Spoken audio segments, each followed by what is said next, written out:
बाखबर किसान की माहाना मौसमी पेशिन गोई में खुश आमदीद। जून के पहले हफ्ते के दौरान मुल्क भर में दर्जा हरारत मामूल के मुताबिक मुतवक्के, अलबत्ता शुमाल मशरकी बलूचिस्तान, शुमाली सिंध और जनूबी पंजाब में मूसलाधार बारिशों का इम्कान है। पाकिस्तान के साहिली इलाके बशमुल कराची में समुद्री बादलों से बूंदाबांदी का इम्कान है।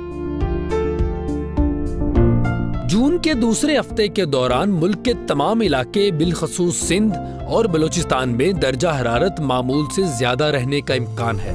मॉनसून की नम आलूद हवाओं से मुल्क भर में हब्स बढ़ सकता है। 10-12 जून पंजाब और खैबर पख्तूनख्वा में शदीद आंधी का अंदेशा है। Lahore division, Gujranwala division, Rawalpindi division, Faisalabad division और हजारा डिवीजन में प्री मानसून बारिशों का आगाज हो जाएगा। नीज इस्लामाबाद और कश्मीर में भी प्री मानसून बारिशों का इम्कान है। जून के तीसरे हफ्ते के दौरान कश्मीर तक कराची मजीद प्री मानसून बारिशों का इम्कान है।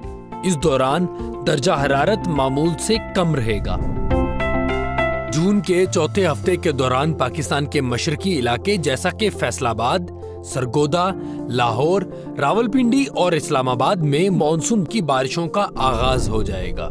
इन बारिशों से मुकामी नदी नालों में तुगयानी का खदशा है। जून में दरियाओं की सूरत हाल में बेहतरी का इम्कान है। इलाकावार मौसम जानने के लिए बाखबर किसान हेल्पलाइन पर कॉल करें और अगर अभी तक आपने हमारा YouTube चैनल सब्सक्राइब नहीं किया तो फौरन से सब्सक्राइब कर दें और साथ लगे घंटी के बटन को दबाना ना भूलिएगा।